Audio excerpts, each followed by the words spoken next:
નમસ્કાર dB live ન્યૂઝમાં આપનું સ્વાગત છે। એસ્પિરેશનલ બ્લોક પ્રોગ્રામ 2.0 અંતર્ગત ઘોગંબા સ્વામિનારાયણ મંદિર ખાતે સંપૂર્ણતા અભિયાન કાર્યક્રમનો પ્રારંભ થયો, જેમાં ગુજરાત રાજ્યના મંત્રી શ્રી રમેશભાઈ કટારા તથા પંચમહાલ જિલ્લા કલેક્ટર અજય દહિયા, જિલ્લા વિકાસ અધિકારી શ્રી દેસાઈ સાહેબ, પ્રાંત અધિકારી શ્રી હાલોલ, મામલતદાર શ્રી ઘોગંબા, તાલુકા પંચાયત પ્રમુખ શ્રી તેમજ તાલુકા વિકાસ અધિકારી શ્રી ઘોગંબા, કાલોલ ધારાસભ્ય શ્રી ફતેહસિંહ ચૌહાણ, પંચમહાલ જિલ્લા પંચાયતના પ્રમુખ રેણુકાબેન ડાયરા, તમામ જિલ્લા પંચાયત અને તાલુકા પંચાયતના સદસ્યશ્રીઓ તેમજ ઘોગંબા તાલુકા સંગઠનના મહામંત્રી તથા પ્રમુખ તેમજ અન્ય વિભાગના કર્મચારીઓ ખૂબ જ મોટી સંખ્યામાં ઉપસ્થિત રહ્યા હતા।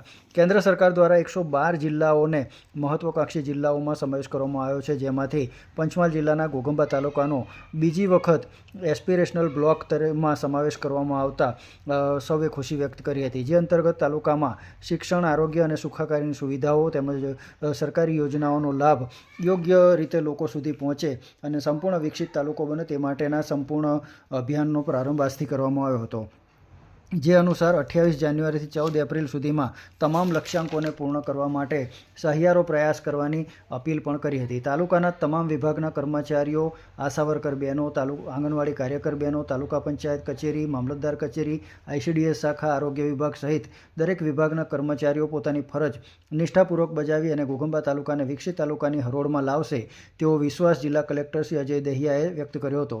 તેમજ માનનીય મંત્રી શ્રી રમેશભાઈ કટારાએ પણ સરકારશ્રીનો આભાર વ્યક્ત કર્યો હતો અને તમામ કર્મચારીઓને આ માટે પ્રોત્સાહન પૂરું પાડ્યું હતું। ઘોગંબા તાલુકાને બીજી વખત એસ્પિરેશનલ બ્લોકમાં સમાવેશ કરવા બદલ માનનીય વડાપ્રધાનશ્રીનો અને સરકારશ્રીનો પણ આભાર વ્યક્ત કર્યો હતો। કાર્યક્રમની શરૂઆત દીપ પ્રાગટ્યથી કરવામાં આવી હતી અને ત્યારબાદ બાલિકાઓ દ્વારા સ્વાગત ગીતથી મહેમાનોનું સ્વાગત પણ કરવામાં આવ્યું હતું। અંતે માનનીય મંત્રી શ્રી રમેશભાઈ કટારા તથા તમામ અધિકારીશ્રીઓએ વિવિધ વિભાગો દ્વારા બનાવેલ વિવિધ વાનગીઓના પ્રદર્શનોને નિહાળ્યું હતું અને તેઓને પણ પ્રોત્સાહન આપ્યું હતું। લક્ષ્મણ રાઠવા સાથે ડીબી લાઈવ ન્યૂઝ ઘોગંબા। આજે મારા પ્રમુખ સાહેબ ને ફતેહસિંહ ચૌહાણ આપણા ધારાસભ્યશ્રી બધા અહીંયા ઉપસ્થિત રહ્યા, એ બદલ આજે ખૂબ સરસ મજાનો જે આંગણવાડી બહેનો અને આરોગ્યના અધિકારીઓ સંપૂર્ણ અભિયાન એટલે આજે મહત્વકાંક્ષી જે તાલુકો કાંક્ષી બનાવવા માટે દરેક અને આજે શુભારંભ કાર્યક્રમમાં અહીંયા મૂકવામાં આવ્યો છે, ત્યારે ખૂબ ખૂબ બધાને આવકારો છે। જય હિન્દ, જય ભારત। આ જે કાર્યક્રમ છે એનું ભારત લેવલ ઉપર બે પ્રકારે સ્વરૂપ છે, એસ્પિરેશનલ બ્લોક પ્રોગ્રામ અને એસ્પિરેશનલ ડિસ્ટ્રિક્ટ પ્રોગ્રામ। હવે એસ્પિરેશનલને હિન્દીમાં ટ્રાન્સલેટ કરો તો મહત્વાકાંક્ષી, એટલે કોકને પણ પસંદ નથી કે પાછળ રહી જાય, બધાને એવું પસંદ હોય કે અમે આગળ જ રહીએ, બરોબર। અને માનનીય વડાપ્રધાનશ્રી પણ આ વિચાર ઉપરથી જ આ કાર્યક્રમનું નામ રાખ્યું છે કે બધા લોકોની અંદર મહત્વાકાંક્ષા તો છે જ આગળ આવવાની, બસ એને આંગળી પકડવાની જરૂરિયાત છે અને હેન્ડ હોલ્ડિંગ કરવાની જરૂરિયાત છે। કેન્દ્ર સરકાર તરફથી 112 જિલ્લા જે લીધા એમાંથી દાહોદ અને નર્મદાનો સમાવેશ થયો।